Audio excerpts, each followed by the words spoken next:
Pelo menos uma vez por semana eu tiro um dia para fazer uma das minhas receitas favoritas, o meu delicioso pão caseiro. Pensa em uma receita de pão fácil para você fazer na sua casa. Eu geralmente gosto de fazer nas manhãs dos finais de semana para deixar o café da manhã ainda mais especial. Já deixei a água quente para fazer essa receita. Ela não pode estar muito quente, porque senão ela mata o fermento. Eu vou usar fermento biológico para pão, aquele de sachêzinho que você encontra no supermercado. São 250 ml de água quente. Vou usar uma tigela bem grande para fazer esse pão. Coloca a água e na sequência já adiciona o açúcar. Além de equilibrar os sabores, o açúcar tem um papel extremamente importante no pão. Ele é o alimento do fermento. Vou usar 2 colheres de sopa de açúcar. Já despeja na água ainda quente e mistura. Com a água ainda morna, adiciona 1 colher de chá e meia de fermento. É bem simples. Você pode usar um medidor ou a colherzinha de chá. O bom da água estar morna é que ela ativa o fermento com mais facilidade. É diferente de fazer com água fria. O fermento fica mais esperto. Mistura bem. Deixa esse fermento descansando uns minutinhos, é rapidinho.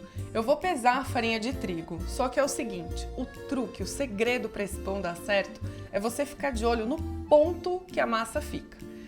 São aproximadamente 300 gramas de farinha. E eu digo isso porque tem vezes que coloco um pouquinho mais de água e aí acaba precisando mais. Mas esse pão, o resultado dessa massa é mais molenga. Ele não é um pão de sova tradicional, a sova dele é bem diferente, você vai ver. Para não matar o fermento que está sendo ativado nessa água morna, eu vou adicionar 1 colher de chá de sal na própria farinha de trigo. Assim você não corre o risco de perder a sua receita. Se você adicionar o sal diretamente nessa misturinha de água morna, açúcar, óleo e fermento, você vai matar ele com certeza. Olha como o fermento já está ativado. Diferente de outros pães que precisam de uma esponja, que é aquele fermento mais ativo ainda, esse daqui é assim. Ficou uma espuminha, já pode colocar a farinha de trigo. Aos poucos você vai adicionando a farinha de trigo até dar o ponto da massa. Eu gosto de colocar metade e a metade em diante eu vou bem devagarzinho. Agora bate bem, a gente tem que desenvolver bastante o glúten e deixar esse pão bem fofinho. A massa desse pão é bem molenga, ela é diferente daquelas massas que ficam aquela bolinha que a gente corta e faz desenhos. É uma massa cremosa que a gente faz a sova ou com a ajuda de uma espátula, uma colher ou com as mãos. Só que você vai ver que esse processo é bem diferente e rápido. Adiciona o restante da farinha de trigo devagarzinho mexendo. Essa massa não pode ficar muito dura. Caso você esteja sem balança e queira fazer esse pão a olho, é possível. Então presta atenção nesse passo. Se ficar firme demais a sua massa, é só adicionar um pouquinho mais de água. E aí chega de colocar a farinha de trigo. À medida que a farinha de trigo incorpora na massa, ela fica mais forte, mais dura, mais rígida. E aí chega a hora de fazer a sova com as mãos, que facilita o processo. Eu vou retirar o excesso de massa da colher e fazer a sova com as mãos. Minha dica é você usar uma vasilha que você consiga apoiar contra o seu corpo, porque vai força aqui, ó. Você meio que cavuca ele com a mão na bacia. É importante você usar uma bem grande para você apoiar contra o seu corpo, para ter mais firmeza nesse momento. Quando seu braço começar a queimar, é porque a massa tá ficando no ponto. Tem que aguentar mais um pouquinho. Dá uma descansada e retoma o processo da sova. Ela é cansativa mesmo, faz parte. Mas é ela quem vai deixar o seu pão bem fofinho. Olha como a massa vai se transformando. Ela vai ficando mais elástica, bem bonita e homogênea. Com a massa pronta, ela já tá com uma consistência bem firme, bem bonita. Agora eu vou deixar ela descansando. Só que eu vou te dar um truque de fermentação que você vai gostar. Essa é a consistência da massa. Olha que lindona que ela ficou. O processo de fermentação desse pão é muito simples. Ele acontece todinho dentro da própria assadeira. Diferente dos outros pães que fermentam 2 vezes, faz a sova, tem a fermentação, depois molda o pão, espera fermentar. Esse não, é papum. Fermentou, assou. Coloca um fiozinho de azeite e com a ajuda de um papel ou de um pincel, você vai passando pela lateral da assadeira. Isso vai ajudar o seu pão a não grudar na hora de desenformar. É importante você passar na base e nas laterais. Forma untada, chegou a hora de colocar a massa. Vai despejando ela assim, pela assadeira. Você vai ver que ela cresce, ela fica o dobro do tamanho. Fica lindo esse pão. Com a ajuda da espátula, dá uma espalhadinha no pão dentro da assadeira. Olha como o glúten está desenvolvido. À medida que você puxa a massa e ele volta, isso quer dizer que seu glúten está ativadíssimo. Existem dois fatores fundamentais para a sua fermentação do pão ser um sucesso: a temperatura e a umidade.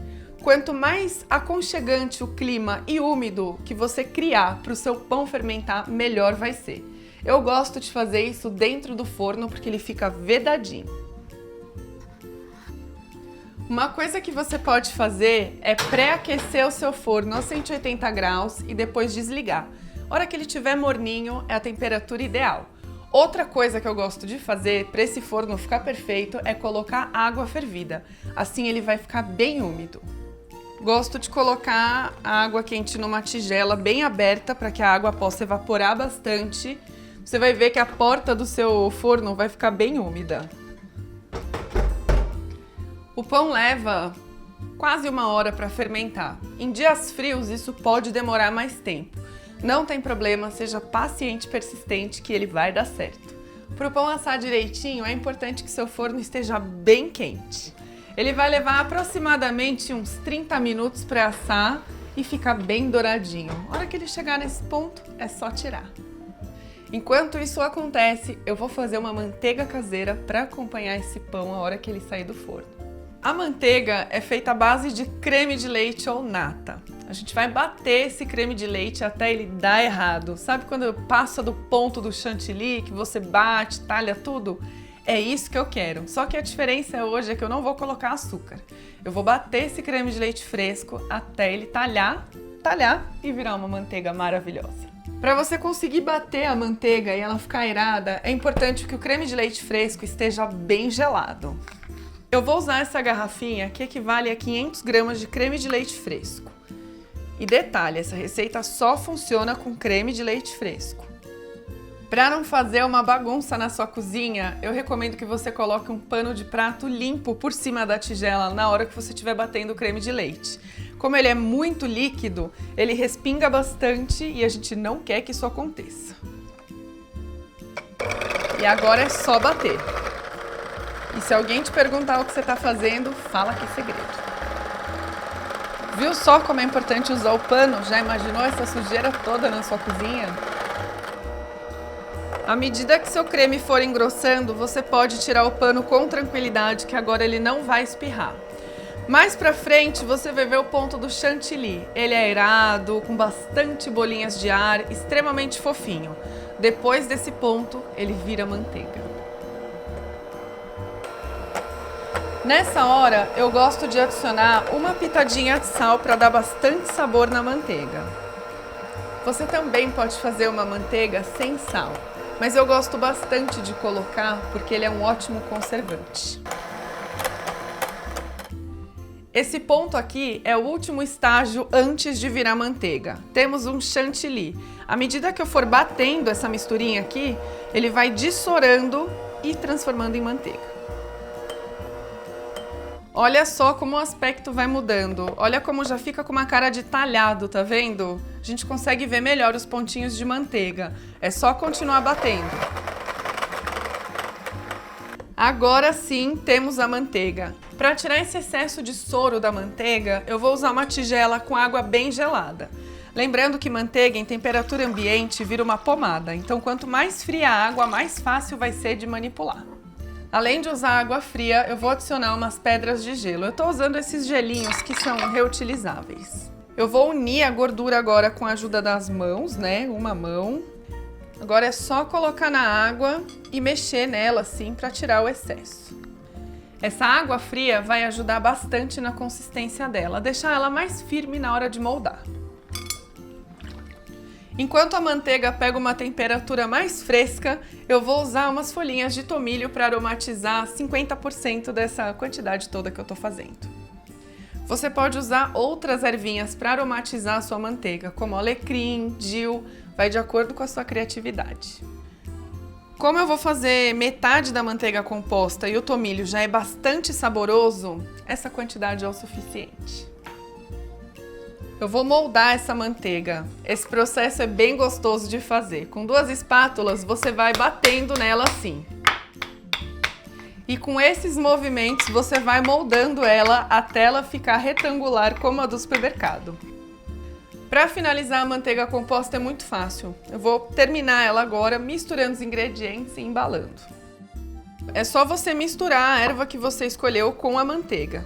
Em temperatura ambiente fica mais fácil de fazer esse processo. Se você quiser, é só usar um multiprocessador para deixar essa manteiga mais colorida. Mas eu gosto com as folhinhas, fica mais charmoso. A manteiga composta está pronta e eu vou te ensinar uma maneira muito bacana de guardar. Com a ajuda de um papel filme, você abre ele bem pela bancada, desse jeitinho. Você vai colocar a manteiga bem no centro do plástico filme. Fecha assim, gira mais uma vez e aí arrasta assim, ó, pela bancada a sua salsichinha de manteiga. Manteiga pronta, é só reservar na geladeira. Agora o pão também tá pronto e eu vou tirar ele do forno.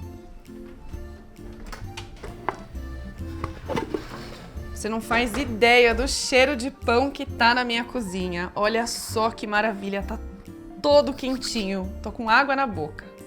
Agora que ele tá pronto, eu vou cortar uma fatia e comer com a minha manteiga. Olha que lindo que ficou. É desse jeitinho que eu gosto de servir, com o paninho em volta do pão. Traz todo um charme. Vamos comer um pedacinho?